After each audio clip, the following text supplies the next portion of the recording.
जैसे ही दोनों जंगल के रास्ते पर पहुँचते हैं, अचानक आसमान से एक बड़ी सी चील आ जाती है। चील की नजर शिकार की तलाश कर रही थी। गुड़िया दीदी, मुझे बहुत डर लग रहा है। आप मुझे यहाँ से लेकर चलें। मुझे नहीं रहना यहाँ पर। तभी वह बड़ी सी चील आती है और नीलो चिड़िया को उठाकर अपने साथ ले जाती है। बचाओ दीदू, मुझे बचाओ दीदू, मुझे नहीं जाना। दीदू मुझे बचाओ दीदू।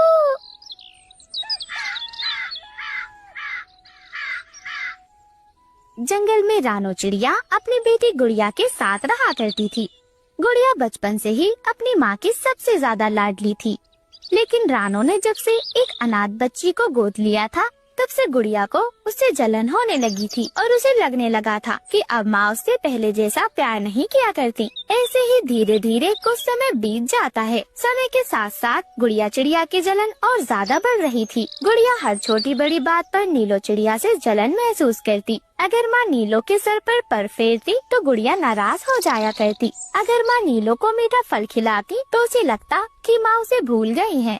एक दिन जब नीलो गिर गई और उसके पंख में चोट लग गई, तो रानो ने उसे तुरंत गोद में उठा लिया और फटाफट उसके दवाई भी लगा दी। ये देखकर गुड़िया को बहुत ज्यादा गुस्सा आ जाता है। ऐसे ही गुड़िया का गुस्सा दिन ब दिन बढ़ता जा रहा था। गुड़िया से बर्दाश्त नहीं होती, तो फिर वह अपनी माँ से कहती है, मम्मा, तुम हमेशा नीलो को ही देखती हो। क्या तुम्हें मेरी परवाह नहीं है मम्मा? अब आप मुझसे प्यार नहीं करती, अब आप बस नीलो से ही प्यार करती हैं। उसके सर पे प्यार से पंख फेरती हैं, उसे खाना खिलाती हैं, मुझे मीठे फल भी नहीं देती, मेरे हिस्से के फल भी उसे ही खिला देती हैं। रानो चिड़िया अपनी बेटी गुड़िया की चोट से ऐसी बात सुनकर बहुत ज्यादा हैरान हो जाती है। तभी रानो चिड़िया हैरानी से उससे पूछती है, गुड़िया बेटी, आप ऐसी बातें क्यों कर रही हो? बेटा, मैं तुम दोनों को बराबर प्यार करती हूँ। मैंने ऐसा क्या कर दिया जो आपको ऐसा महसूस हो रहा है मेरी बच्ची? गुड़िया चिड़िया रोने लगती है। गुड़िया की आँखों में तो आंसू थे। वह अपनी माँ से कहती है, नहीं मम्मी, जब से ये नीलो आई है आप मुझे भूल ही गई हो। अब आप मुझसे पहले जैसे प्यार नहीं करती।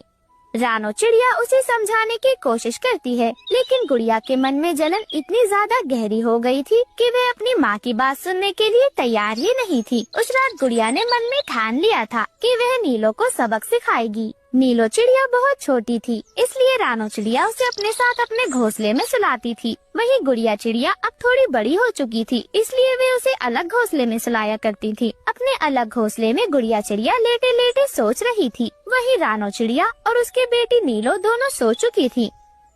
मम्मा तो सिर्फ और सिर्फ इस नीलो की बच्ची से ही प्यार करती है। मुझे कुछ न कुछ करना होगा, इसे अपने रास्ते से हटाना होगा। जब से ये आई है मम्मा तो मुझसे प्यार ही नहीं करती।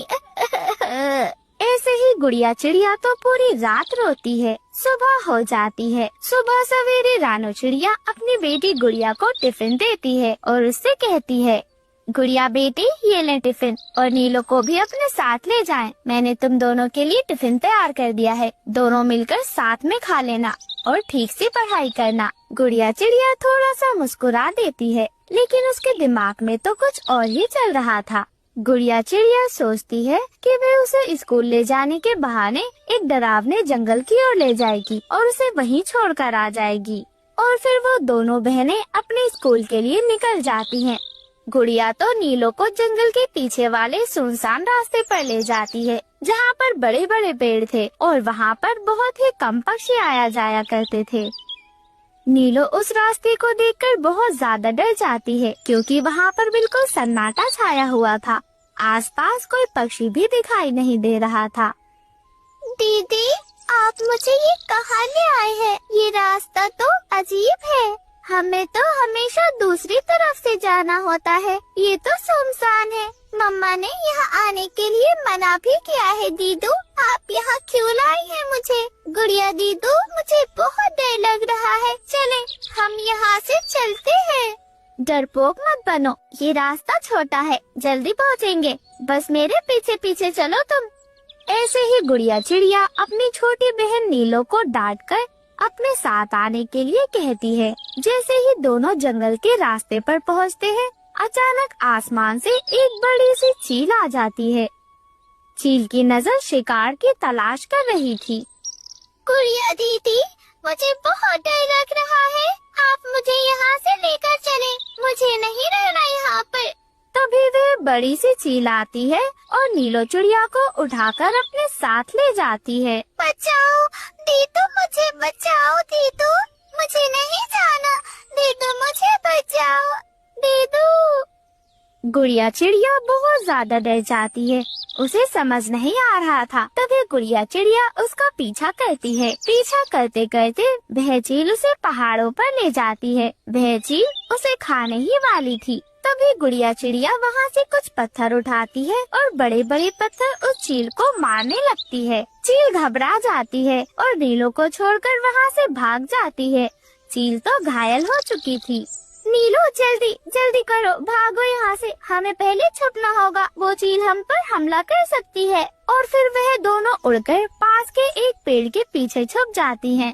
गुड़िया चिड़िया और नीलो चिड़िया दोनों का दिल तेजी से धड़क रहा था। उन्हें समझ नहीं आ रहा था कि वह क्या करें। लेकिन जैसे ही उसने देखा कि चील की नजर अब उनके ऊपर नहीं है, वह फौरन अपनी बहन से कहती है, नीलो जल्दी करो, हमें तेजी से उड़ना होगा और यहाँ से भागना होगा। दीदू, अगर आज आप नहीं होती तो शायद मैं तो मर ही गई होती। शायद मैं बच भी नहीं पाती दीदू। नीलो तुम ठीक तो हो ना? तुम्हें कहीं चोट तो नहीं लगी? और ऐसे ही गुड़िया चिड़िया उसे अपने गले से लगा लेती है। गुड़िया को अपनी गलती का एहसास हो चुका था। मेरी बहन नीलो, अगर आज तुम न होती तो मैं खुद को कभी माफ भी नहीं कर पाती। मैं बहुत बुरी हूँ, मुझे माफ कर दो मेरी छोटी बहन। अरे दीदू, आप तो मेरी बड़ी बहन हो। बहनों के बीच माफी की जरूरत नहीं होती। अब आप हमेशा मेरे साथ ही रहना दीदू, हम दोनों हमेशा साथ रहेंगे। और फिर वो दोनों हिम्मत करती हैं और उड़कर अपने घर की ओर चल देती हैं। और फिर गुड़िया चिड़िया अपनी माँ को घर जाते ही सारी बात बताती है। गुड़िया ने अपनी माँ को सारा सच बता दिया था। गुड़िया रोने लगती है और रोकर अपनी माँ को गले लगाकर उससे माफी मांगती है। रानो चिड़िया समझ जाती है कि उसकी बेटी अभी मासूम है। वह फौरन अपनी बेटी को गले लगा लेती है और उससे कहती है, मेरी बच्ची, माँ का प्यार कभी नहीं बढ़ता। वह तो सभी बच्चों के लिए बराबर होता है। मैं तुम दोनों से एक जैसा प्यार करती हूँ मेरी बच्चियों। और उस दिन के बाद से वह दोनों बहनें बिल्कुल सगी बहनों की तरह रहने लगी। उनके बीच प्यार और भी ज्यादा गहरा हो गया और गुड़िया ने सीख लिया कि जलन से सिर्फ दुख ही मिलता है, जबकि सच्चा प्यार खुशियाँ देता है। अब रानो चिड़िया अपने घोंसले में सोया करती और वो दोनों बहनें एक साथ एक घोंसले में सोया करती। दोस्तों, इस कहानी से हमें ये सीख मिलती है कि जलन रिश्तों को बिगाड़ देती है, जबकि प्यार उन्हें मजबूत बनाता है। माँ का प्यार कभी भी कम नहीं होता। वह हमेशा अपने बच्चों के लिए एक जैसा चाहती हैं। मुश्किल समय में जो साथ दे वही सच्चा अपना होता है। अगर आपको हमारी ये कहानी पसंद आई है तो आप हमारे वीडियो को लाइक कर हमारे चैनल को सब्सक्राइब करें और हमारी छोटी सी फैमिली का हिस्सा बने। आप सभी का धन्यवाद। सुंदरबन जंगल में मम्मा चिड़िया अपनी बेटी गुड़िया के साथ रहा करती थी। बस अब मेरे अंडे पूरी तरह पक चुके हैं। इन्हें तोड़कर जंगल के बाजार में बेच दूंगी और अपनी बेटी गुड़िया की शादी बहुत धूमधाम से करूंगी। मम्मा चिड़िया अंडे की खेती किया करती थी। क्या मम्मा, आप भी ना हर वक्त बस मेरी शादी की ही बात करते रहते हैं। आप क्यों मेरी शादी की इतनी चिंता करते हैं? मुझे नहीं करनी अभी शादी। कृपया आप मेरी शादी की बात भी ना किया करें। गुड़िया बेटी, शादी तो एक न एक दिन करनी ही पड़ेगी, परंतु आप बिल्कुल भी चिंता ना करें। मैं आपकी शादी एक बहुत ही अच्छे घर में करवाऊंगी। आप जाओ, जाकर नदी से नहाकर आ जाओ। मम्मा चिड़िया को पता था कि गुड़िया शादी के लिए इनकार क्यों कर रही है। गुड़िया नदी किनारे नहाने जाती है। वह नहाकर घर वापस आ ही रही होती है कि रास्ते में उसे गौरी कवि रोक लेती है। अरे गुड़िया बेटी, आज तो तुम्हें देखने आने वाले थे, तुम अभी तक घर नहीं पहुँची। अच्छा, लगता है नदी से नहाने आई थी। परंतु बेटी, तुम्हारा चेहरा इतना उतरा उतरा क्यों लग रहा है? अरे तुम्हें तो आज पार्लर जाना चाहिए था, अच्छे से तैयार होती। कहीं ऐसा ना हो तुम्हारा ये मुरझाया हुआ उतरा सूखा सूखा बेजान चेहरा देखकर तुम्हारा रिश्ता ही टूट जाए। गुड़िया बहुत ज्यादा उदास थी क्योंकि वह अपने जंगल के एक चिड़े को बहुत ज्यादा पसंद जो किया करती थी। वह चिड़ा बहुत ज्यादा मेहनती था। वह कालू कौवे के खेतों में काम किया करता था। गुड़िया ऐसे ही अपने घर आते वक्त रास्ते में खेतों में काम करता देखती है और वह वहीं बैठकर उसे कुछ देर देखकर घर की ओर चली जाती है। शायद अब मैं आपको कभी नहीं देख पाऊंगी। मेरी मम्मा मेरा इंतजार कर रही होंगी। मुझे घर जाना चाहिए। ऐसे ही गुड़िया अपने घर चली जाती है। मम्मा चिड़िया उसका इंतजार कर रही थी। घर में मेहमान पहले से आए हुए बैठे थे। बेटी कितनी देर लगा दी आपने, इनसे मिले। ये आपकी होने वाली बहू है, मेरी बेटी गुड़िया। और गुड़िया बेटी, ये आपकी होने वाली सासू माँ है। अब यही आपकी माँ है। आपको पूरी जिंदगी अब इन्हीं के साथ ही रहना है। परंतु गुड़िया तो बिल्कुल चुप थी और मम्मा चिड़िया को कहीं न कहीं अपनी बच्ची की खामोशी का पता था। मम्मा चिड़िया कहती है, बहन जी अगले हफ्ते ही शादी रख लेते हैं। आप शादी की तैयारी करना शुरू कर दें। ऐसे ही वह पक्षी घर चले जाते हैं। मम्मा इतनी भी क्या जल्दी है आपको शादी की कि आपने अगले हफ्ते ही शादी रख दी। अरे कम से कम कुछ महीनों का, कुछ सालों का इंतजार तो कर लेती। आपने तो अगले हफ्ते ही शादी कर दी। कुछ महीनों का समय तो देना चाहिए था ना। मम्मा आप मुझे घर से क्यों भगाना चाहती हैं? ऐसा कहकर गुड़िया तो रोने लगती है। मम्मा चिड़िया उसे समझाती है, गुड़िया बेटी हर लड़की को एक न एक दिन शादी कर कर अपने घर तो जाना ही होता है। मैं भी तो आपके पापा से शादी कर कर यहाँ आई थी। ये जिंदगी का उसूल है। यह जिंदगी की एक बहुत बड़ी सच्चाई है। हर लड़की को शादी कर कर अपने घर जाना ही पड़ता है बेटी। अब आप रोना बंद करें।